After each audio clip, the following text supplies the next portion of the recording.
going to be talking about, essentially what's happened thus far this year, fall 2020.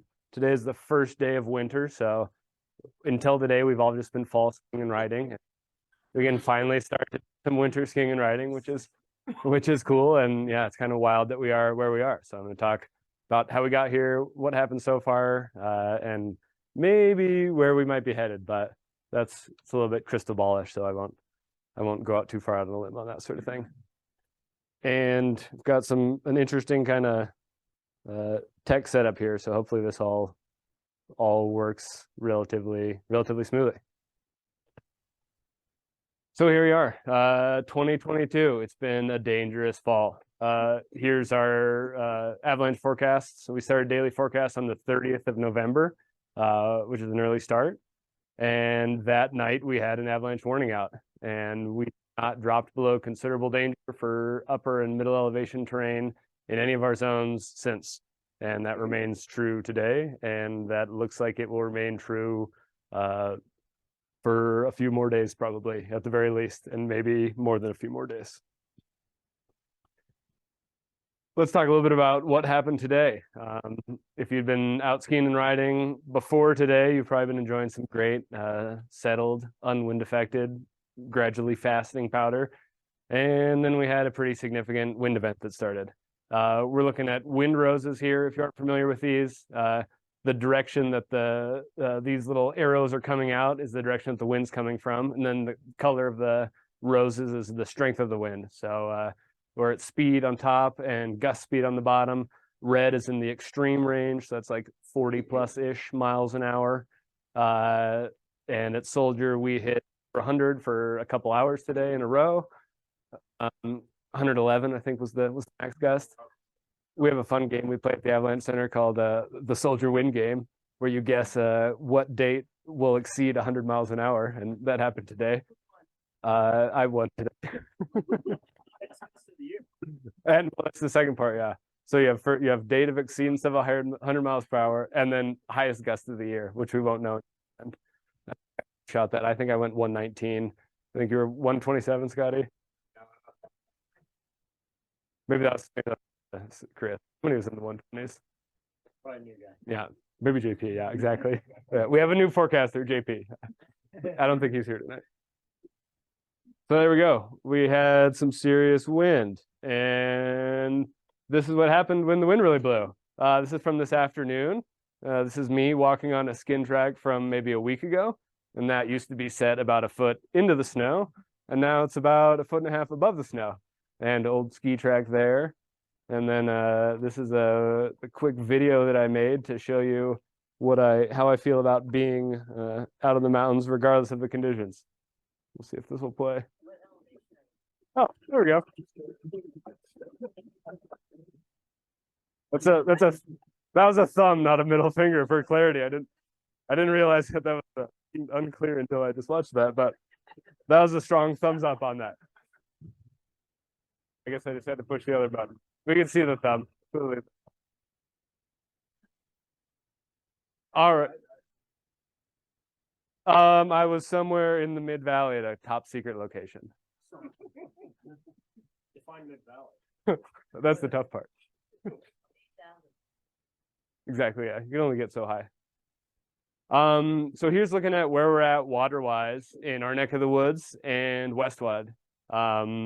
You can see blue colors are better than 150% of average. So here's Bigwood and Littlewood drainages. We're averaging in the 150s, but for individual stations in our area, like we'll see in a second, we're pushing 200% down there. Further north, we are above average, but closer to 120%, and individual stations are maybe 110 to 120. And it's interesting that seems like unsurprising or less impressive, but 120% of average is still pretty darn good. And then looking at the west, everybody has been doing pretty well unless you live in the extreme south, and then it's been pretty rough. But even California is doing great. There's a bunch of places well over 200% down there, which has been quite some time since seeing that much water. And looking at snow depth as of this morning after that little storm passed. Looking at Baldy here, we've got 52 inches on the ground. Fantastic. Dollarhide, 50 inches. Heading up north, that's Bench Lakes there, 42 inches, 44 inches at Banner. So anywhere from 3 to 4.5 feet of snow on the ground, which is pretty darn impressive for the winter solstice and the start of winter. And looking at individual stations, these arrows kind of point to each of the stations. And these graphs show you kind of where we're at in the water year. It's a little bit hard to see, but the black line is our year. The purple is the maximum in the period of record, and the red is the minimum in the period of record. Interesting, this is Chocolate Gulch down here. We actually exceeded the period of record maximum for a little bit. So we bumped up that line, and we're bumping right up near it. I'd call your attention to this like stepwise pattern in here where things are relatively flat and then they go steep and then are relatively flat and go steep. As you know, we've had periods of intense snowfall and then we've gone back to periods of droughts for 1 to 2 to 3 weeks at a time. And that's kind of the pattern we're at this winter. And that says a little bit something. So here we are in the big snowpack on the ground, and see some pretty prominent layering in the snowpack. There's a very obvious layer down here at the bottom, and then another one a bit further up in the snowpack, and then we have the surface of the snow. So I'm going to spend just a minute talking about weak layers and how we name our weak layers. We name weak layers by the date that the weak layer is buried. So often weak layers develop over period of days or weeks. Sometimes they can form quite quickly, but around here we develop weak layers often for weeks at a time, and then we bury them. One interesting thing about snowpacks is that when you look at the snowpack, most of the mass of the snowpack accumulates in relatively short periods of time, and the weak layers accumulate in long periods of time. So these little thin interfaces between these big slabs actually represent long periods of time. This is our 1127 weak layer. This is the one that's given us the most headaches this year. And we'll look a bit more at that in a second. But that weak layer took a couple of weeks to develop. The 12.8 took maybe a week. And then we're at this snow surface here that we just started burying, what's going to be called the 12.19. And that developed in the period between these storms, which is a little bit less than a week. And as you can see, if we move back just a click here, you can see this entire block is about an inch lower than everything else. I was doing stability tests on this layer down here, and when that weak layer collapsed, it collapsed so far that you can see that visual space in between. So when we're looking at snowpacks, we're looking at a record of the history of the weather for the last couple of months. In this location, this snow, it's been on the ground for about 6 weeks. And it's recorded in the snowpack. These weak layers, little thin interfaces, long periods of time. The slabs, they form in a day or 2 or 3, but actually make up most of the snowpack. So the weak layer is named, the top of the weak layer essentially has the name, but oftentimes the slab of snow itself turns into a weak layer. So this slab of snow fell starting on the 1st of November. And then sat out for about 3 weeks. So this entire thing actually has faceted. But it's a weak layer like this. Typically, the very top of it is the worst and the best developed, and that's where avalanches are happening. So a lot of the avalanches that happened in this big storm set, they failed on top of this, and some of them, kind of ground down into that weak snow underneath. But in a lot of places, it is trending towards depth hoar. So the crystals are getting bigger and they're getting more angular. They develop kind of big cups, and they have like striations on the cups, and when they get really well developed, they all kind of chain together, and that would be true depth hoar.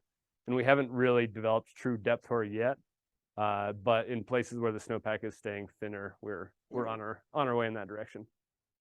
All right, so this is another way to look at to think about slabs and think about weak layers.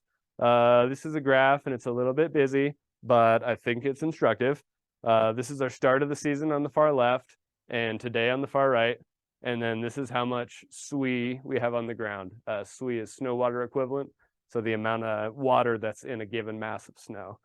And you can see these long flat lines, kind of like I was pointing out on that other chart, and then these steep climbs. So these flat lines are when it's not snowing. These are these big, nice, high pressure period, kind of like the one we just came out of. As you can see on the far right there, we got this kind of week-long flat line, and then we have these big storms that bury the flat lines. They bury our weak layers, and then these storms are when most of our avalanches happen. And you can see I've added a few dates in here for our weak layer names. So this is the 1127, like we were just looking at. Buried it. This is the 27th where we buried it, but this is the period of time where it formed. So it's actually it's a process that develops over quite some time, and can be a week or 2 weeks, or that for that weak layer is almost 3 weeks. And then you bury it, and when you bury it, that's when you have problems. Weak snow isn't a problem if it doesn't have a slab on top of it. It's just weak snow. That's kind of busy, but does that make rough sense? We are following so far? Yeah, exactly. Yeah, these are the keys down here, but that top one is Vienna. Orange one is Dollarhide, so west of here. Stanley Ranger Station is yellow. Chocolate Gulch is blue in the middle here. And that lower one, I think, is Soldier Ranger Station. And we'll come back to this one a couple times because I know you love that slide. But more pretty pictures. All right, so the 1127. This is the weak layer that rests near the base of our snowpack. It's in place, it's anywhere from 2 to almost 4 feet below the snow surface. And it took 16 days without snowfall to form this weak layer. It's a pretty well-developed weak layer, and we can see a few photos of a few different ways that it appears in this slide. The top left here, we just see some of these small facets just out on a crystal card. We can see some nice spattering of service hoar here, some cavity hoar growing in the upper right there, and then here's a ski track, and you can see when you're making a turn, you're not really turning through powder, you're almost just pushing up this big pile of sand. So you can probably, if you go out if you live down here and you go out into your yard and you grab the snow that's just sitting there and move it in your hand, you can tell that it feels completely different than the fresh snow did a week ago. And that's the process that formed this weak layer and continues to happen right now. It was a pretty long, steady, stable weather period. It was cold during the day, well below average, and then really cold nights. And we also had deep temperature inversions, where the temperatures in the valleys are significantly colder than the temperatures in the mountains. So this weak layer is actually weaker down at lower elevation in a lot of places. And then we had a little mini heat wave in Thanksgiving. Everybody remembers there's a couple of quite warm days there, and we built a crust on top of this in a few different places. Another graph, won't show you too many of these, I promise, but a few. We can see the effect of that temperature inversion here. We're looking at Baldy temperatures on the top. The dotted line is freezing, and Chocolate Gulch temperatures on the bottom. We know where Baldy is. Chocolate Gulch is just a little ways north of here, just south of the SNRA. And you can see at Chocolate Gulch, we're getting these, well below freezing temperatures every single night, including, this central period was really, really cold, which matches Baldy as well. But you can see Baldy stays quite a bit warmer during it and even hovers near freezing for a while and has a couple days above freezing at the end. But that's on top, right on top of Baldy. Yep, correct, at like 9,000 feet. All right, so we've built our weak layer, we're burying it, and now we're gonna make another weak layer. So we've got our 1127 here, right? It formed over that 2.5 week period, faceted out. You can physically see just how different it looks. It's kind of gray and grainy. You can see the grains are quite a bit coarser. We buried it with this storm, starting 27th, right around Thanksgiving, ending about the 1st. That's our slab. And then we're forming our new weak layer on top here, the 12-8. The 12-8 weak layer also made some avalanches, particularly down south here, where we had a pretty extended period of days with these valley inversions, with been pretty moist valley inversions. And we had big kind of bathtub rings of service hoar that formed. Times that service hoar went all the way up to the top of the mountains, or the local mountains, 9,000 feet or higher. And so the weak layer is actually a little bit better down here, and by better I mean it's weaker. It's better at making avalanches. It's better formed. You've got advanced facets and service hoar. North of the pass, the weak layer was worse. There was cloudy a lot of those nights. We didn't really have as much sun coming in, so the snow surface wasn't warming, and then the snow surface wasn't dropping as much at night. So we have that same weak layer, or the same named weak layer, but it's different across the area. And up there, it doesn't look anywhere near as bad. There is some spotty surface hoar that's made some unstable test results, but that weak layer seems to be far worse down here. And here's a couple looks at that surface hoar. You can see just shards of surface hoar kind of flying off from my skis in this picture. And then these interesting kind of wind ripples that are covered with surface hoar in that right image. So we formed our 1127, buried it with a big storm, and formed our 12-8. And then starting on the 8th is when we bury that storm, or when we bury that weak layer. And that is the big storm that we're all thinking about when I say big storm. Drew to a close about a week ago. And here comes the storm. This is a big guy that I spotted. I won't tell you where, but he got bumped out in the middle of the storm and pretty confused. And I just really like this video, so I'm showing it to you. So this is the night of 12/10. This is Saturday night, last Saturday, a week ago Saturday.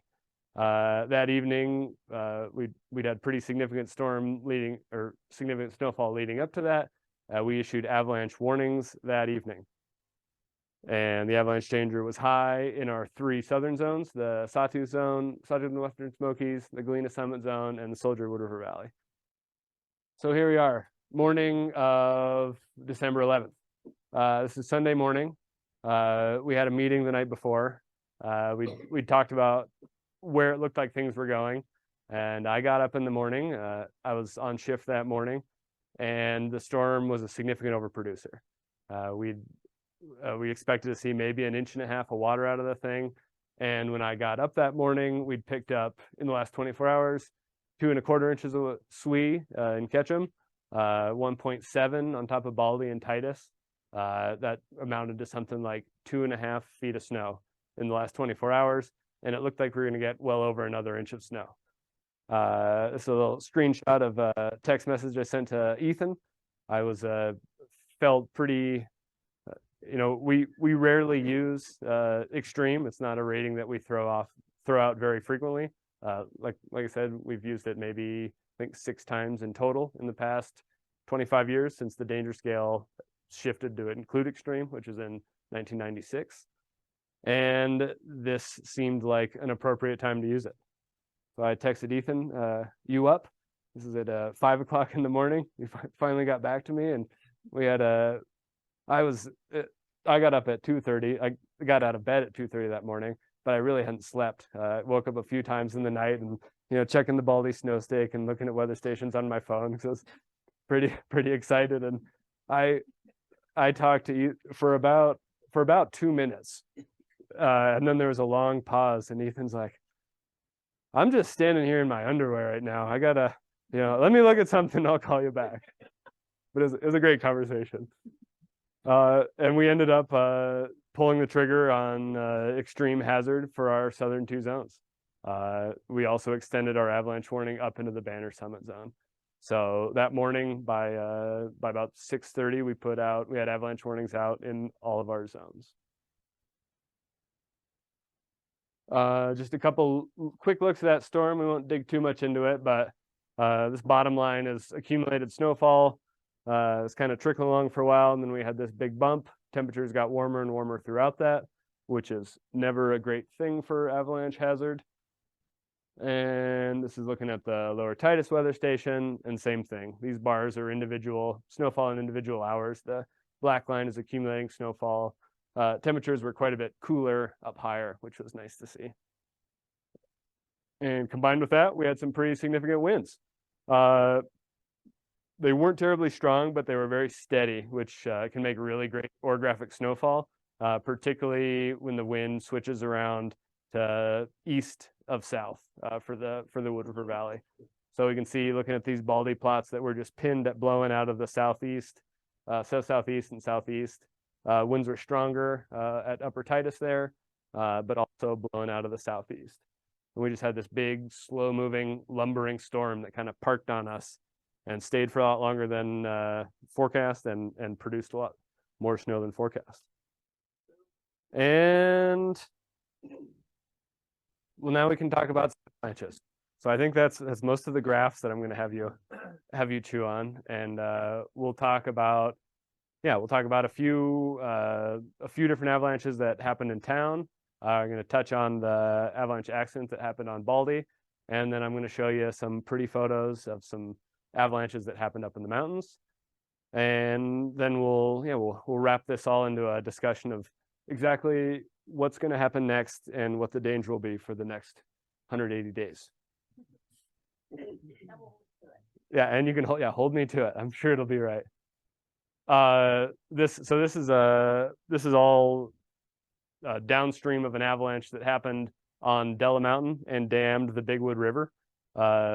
Apparently the bed of the Bigwood River went dry for 20 minutes, and a lot of the water went into this person's property, unfortunately. And they were kind enough to make a nice movie for us. They're on the right.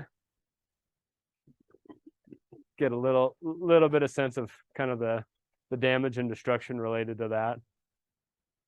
In addition, we know there were at least 5 houses or structures that were hit, but none of them sustained serious damage that we know of. Sometimes we hear about avalanches that hit a house that nobody's occupying, weeks later, but at this point the count is 5. I'm sure there are others that were glanced by debris or powder clouds or that sort of a thing.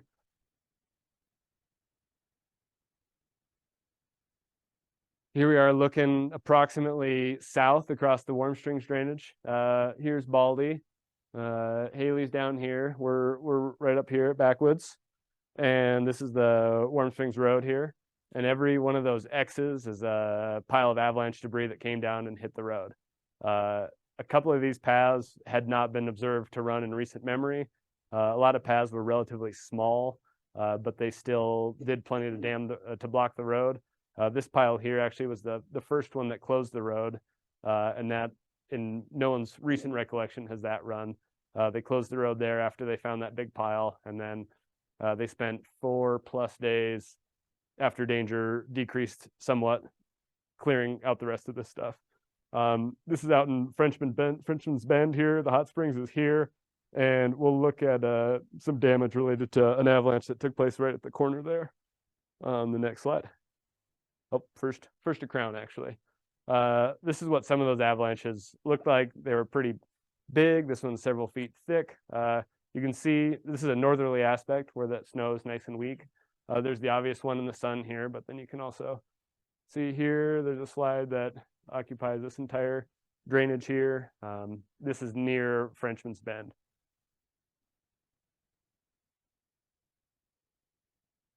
And this is let me show you a little movie here. This is quite a movie. This is pretty darn cool. This was submitted to us by the gal who lives out here.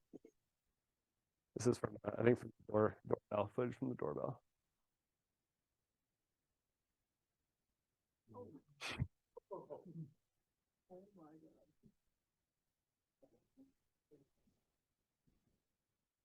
So,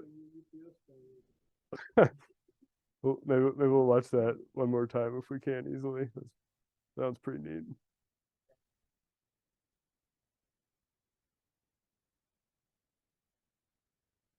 And what you're seeing here is the powder cloud of the avalanche. This is right near the toe of the debris, but that's kind of like the airborne mix of snow and air that's kind of as the avalanche is coming down, it's billowing up all this air and snow and pushing it through there. So that's what you're seeing there. And this is the path that was responsible. This is a D6 dozer down there. It's like a 50,000 pound piece of equipment. And yeah, you get a sense for how much debris there is there. And we'll zoom back out a little bit. And here's where the dozer was working. This is the bridge. That's the car. It came across here. It pushed up against another structure here. This is a tree that came from who knows where. It didn't appear like it, but it must have. I mean, you could see here that it ran into there, but there wasn't any, it didn't like dam it and redirect it. It filled the creek and then the snow melted relatively quickly or got pushed down the river. How far up is that slope? I don't have the specific measurement, but I bet it's around 2,000 feet or 1,800 feet, something like that. And those crowns, a lot of those crowns were way up near the top of the slope. Yeah, so they moved quite a bit of snow. Here's another shot looking at a few of those other piles. Like I said, there were at least 13 or 14 different paths that hit the road. You can just kind of get a sense for how deep some of this debris was.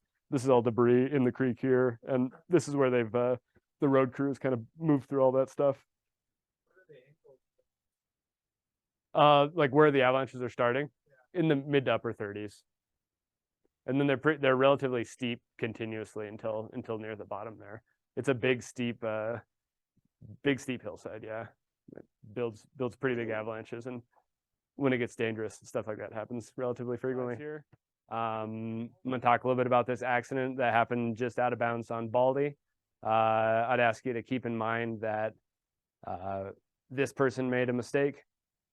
Lots of people make mistakes. Probably everybody in this room has made mistakes probably quite recently. And yeah, judging somebody's actions is a good way to not learn from the mistake that somebody else makes. So yeah, we'll quickly go through this. This is just out of bounds out of the Warm Springs base area side of Baldy. This is the Warm Springs base area. You can see the Challenger lift going out there. This little piece of terrain is called Scorpion. The crown of the avalanche was right at the top of these thick trees here. There's a bit of a gully there that actually steepens a little bit right about where that crown was. The skier came in from the top, triggered the slide there. It was drugged through these big mature trees, managed to arrest on some smaller trees there. The avalanche went almost twice as far, or more than twice as far as where they stopped. It ran all the way to the bottom here and almost hit one of the International Village buildings down there. This is a shot looking, it's a drone shot looking down. You can see two folks up there in the right corner, and I'll put these two different crowns on here. The avalanche, it's not entirely clear if it started on this upper layer and then stepped down, or if the whole thing fractured and it actually pulled that upper layer down. It's not terribly important, but you can see the track coming in. The upper bit here, that's the 12-8 interface that we talked about earlier. Has service horn places, a lot of near service facets as well. And then it stepped down to the bed service here, which is that 1127. You can see it's kind of dirty looking. It's kind of that gray. When we were looking at those other photos, it's that gray snow there.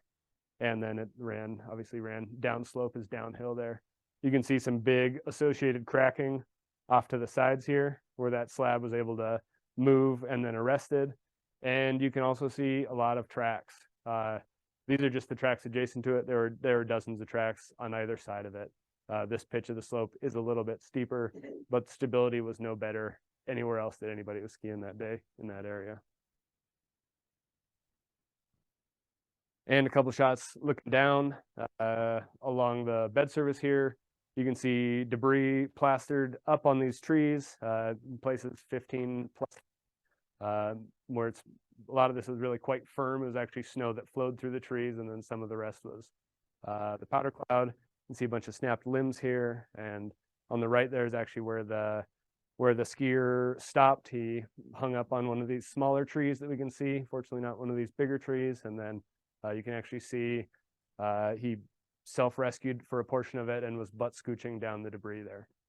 So yeah, pretty brutal. Okay, let's look at some more avalanches. We'll have maybe 10 slides of pretty light and pretty avalanches, and then that'll be all I'll force you guys to bear. Here we are in Baker Creek, and some of these, the projector isn't perfect, but you can see there are crowns wrapping hundreds and hundreds of feet through every one of these gullies. Avalanche activity was widespread in Baker Creek. There were dozens and dozens and dozens of avalanches, large enough to bury people, and a lot of avalanches a lot bigger than that. You're looking kind of down at debris here. This avalanche ran all the way down into Baker Creek and came near the road on the other side. Here we are at sunset, admiring some avalanches because I'm a bit of a weirdo. Another beautiful day down here in the Wood River Valley. This is out in the East Fork, and we can see those same 2 week layers we've been talking about in a couple of these. You can see this one started up here and actually stepped down to a lower spot here. This is the 12/8 service and the 11/27. This one started actually right on the 11/27, but in places you could see it kind of just peeled off some snow, revealing that other interface.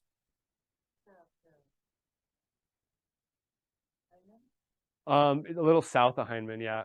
Like if you go out the East Fork and then take a right towards Cove Creek, and then if you go up Finley Creek, those are in Finley there. So we had some smaller avalanches like those other ones, and then we also had some really big avalanches up in the alpine terrain. A lot of these were totally masked by the wind and the snow afterwards, but you can make out a crown here that stretches all the way across, and another one all the way across there. Those are both thousands of feet wide. These photos taken from a great distance away, and I didn't visit these crowns, but it'd be hard to believe those crowns were less than 4 or 5 or 6 feet thick. You can also see a secondary avalanche that happened up here and it's kind of like covering that crown. This is the sort of slide that would be, we'd call that a D2, big enough to bury you. These other ones are far larger.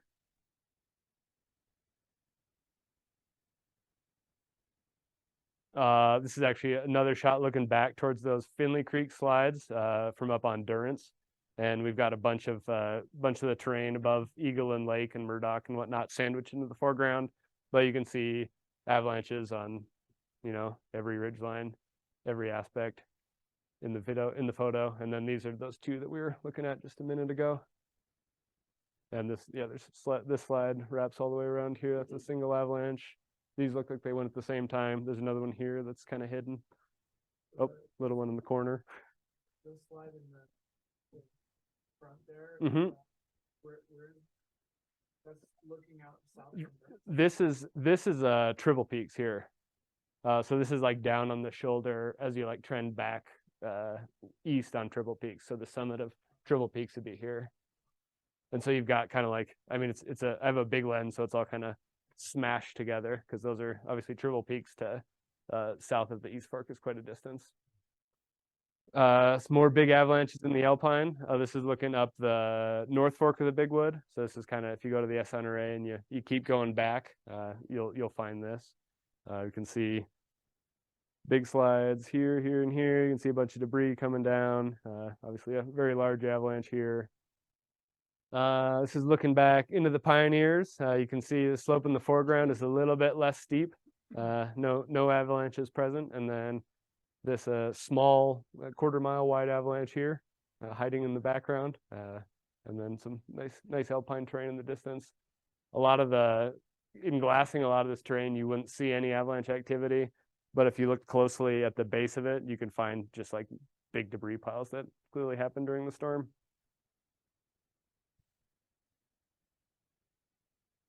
Another beautiful sunset and avalanche slide here. But I guess kind of interesting enough, when I was looking around, I'd like shoot a photo and like, oh, that's a neat avalanche, and kind of find another one in the foreground. It's like, oh, I can zoom in and find that one in there. And then you'd get another one, and you keep, everywhere you look, you're just finding, there's basically crowns on every ridgeline that was steep enough to slide. And they have some of them look really crisp. Those happen near the tail end of the storm. Some of them, like these look a little bit more dull, and they happened a little bit earlier in the storm. Yet another massive set of avalanches. Big crowns, crowns in the background. This entire ridgeline has a big crown on it as well. So you're probably wondering, what happens next? Where do we go from here? That's the $1 million question, and not one that any of us necessarily have the answer to. But we do know that the past is the key to the present and the future. So let's take a trip back into the archive. Here we are looking at this water year graph again. This is at Chocolate Gulch. Again, this top line is the maximum recorded. The bottom one is the minimum recorded. And this little purple line, which mostly makes up the maximum, is our 96, 97 season. Was anybody here for 96, 97? You can see looking at this purple line, we have that same interesting kind of stepwise pattern with a big flat drought here. And if we think back to our weak layer formation and slab formation graph, these are how we make weak layers. So that's November 1. This is mid-October. We've got some snow on the ground, and it just hangs out there until mid-December, essentially. Some smaller storms, and then this period here produced, by all accounts, one of the most widespread avalanche cycles in recent memory, I think. The infamous storm number 8. This is from the record, this is the first annual report ever published by the then Sun Valley Avalanche Center. If you guys would like, I'm happy to read this to you, or if you're feeling, I have no idea how we're doing for time. It is fairly interesting. Okay, I'm gonna read it. This is written by Janet Kellum, Rick Barker, and Doug Abermite, the crew at the Avalanche Center then. Just in time for Christmas, our infamous Storm Cycle 8 began in earnest on December 20 and did not let up until January 3rd. The storm series began with cool temperatures above 9,000 feet and moderate temperatures below. On December 30, so you're 10 days in, temperatures begin to rise. At this point in the storm, we had received 37 inches of snow and 4.25 inches of water. For reference, the storm that we just had, we barely got to 4 in some places. So we're 10 days in, we're at 4.25 inches of water. The storm pulses continued. Over 1.25 additional inches of water accumulated per day through January 2nd. Winds were moderate to strong throughout the period. The first slide cycle occurred prior to the December 30 warning. The first cycle was the result of persistent south wind loading upper elevation north slopes. Class 2 and 3 avalanches were common. The events that followed were impressive and record-setting. Precipitation continued and warmer temperatures nudged the rain line towards 9,000 feet on January 2nd. Precipitation totals had reached just over 8 inches of water at 9,000 feet. Up to this point, settlement rates on aspects other than north kept pace with loading throughout the storm, and little avalanche activity was observed. When the clouds lifted the afternoon of Friday the 3rd, Class 5 slides had released on all aspects and all elevations. Avalanches had initiated on slope angles as low as 25 degrees. Vast acreages of snow released, resulting in astounding quantities of debris on the canyon floors. Some deposition measured over 40 feet deep and filled in large areas of canyon bottoms. Many climax growth spruce and fir trees were taken out. Highway 75 and Upper Warm Springs Road were blocked by slides. The avalanche cycle appeared most impressive in the Central Valley. The storm totals were greater in the North Valley zone, but in the Central Valley, the rain line reached upper elevation starting zones, where the terrain is more open and has sustained slope angles. No accidents or near misses were reported at this time, partly due to the fact that the weather was so crummy for so long that nobody was going out in it. Its Lear jets were fleeing Sun Valley like lightning. Summer camp at just upriver from Cathedral at approximately 7,000 feet was destroyed on January 2nd by a small climax slide that ran from above on a steep treed slope. The west face of Galena Peak displayed a spectacular Class 5 slide that ran from above 10,000 feet to approximately 7,500. Upper face. The debris dissipated only a few hundred feet above the Galena Lodge cross-country trail system. Distinct paths have been widened due to the large number of uprooted and broken off old-growth trees in the debris and along the bottom arc of the slide path. No one knows the exact time of this release. Throughout the Boulder and Smoky Mountains, similar avalanches were visible. Hundreds of Class avalanches were observed, and probably dozens of Class had released between Bellevue and Galena Summit in the Boulder, Pioneer, and Smoky Mountains, thanks to Sun Valley Heli-Ski's aerial observations. One slide in the Sawtooth Mountains was estimated to have a 12-foot crown. In the Sawtooth and White Cloud Mountains, but similar snow conditions and weather scenarios had existed in these areas, and the resulting number of avalanches was probably similar to the Sun Valley region. So that's about how bad it can get here, apparently. We kind of got a warming storm, incredible amounts of precipitation, 10-day period, starting 12/20, 26 years ago. So where do we go from here? Well, answers are still murky. So here's a look at the 500 millibar wind speed for the next, this is a model forecast for the next 2 weeks. 500 millibars up in the upper atmosphere. What we're seeing in all these bright colors is the jet stream. This is obviously a model. This may or may not reflect reality, but weather models are all that we have and the only way that we have to predict the weather. What you can see is this just stream of moisture incessantly hitting the West Coast. We got that little blip, which is the break between storms now, and then just kind of goes and goes and goes and goes. And where that water ends up is a question mark. But looking at models this morning, they were 10-day forecast had 15 plus inches of water hitting, like falling in the Cascades. And I'll give, so that last purple thing is what provided all the jet streak that provided a bunch of our wind. And we get a bit of ridge. So this is just accumulating precipitation. The scales on the bottom. We're here. This is Sun Valley. Kind of got a lull, and then this is Christmas Day, 26th, 27th, 28th, 29th, 30th. So when we get into those yellows, we're at 4 inches, and we get in the oranges, we get to 5 and 6 inches. This is I kind of was going through this and looking at weather and going through this, and it's always interesting to find similarities and differences and things that you can identify that look like the situation you're in and things that don't. But more than anything, I love it when the pretty colors start to hit our region. So I couldn't tell you with certainty if this does happen, it's going to be a mess out there. But you can ask Scotty how many times I've gotten excited over a model forecast and then had my heart broken. It's one of my jobs at Avalanche Center. And there we have it. So we've kind of gone over, we've talked about slabs and weak layers, how we form them, how we build them, what happens when we overload them. We've seen about 6,000 avalanches. We've seen how people can make mistakes and how we can learn from those mistakes. And yeah, I'd love to hear thoughts, comments, questions, anything you guys have if you have any more. All right, well, yeah, thanks a bunch, everybody, for coming. And yeah, if you have questions or comments or anything else, send them our way.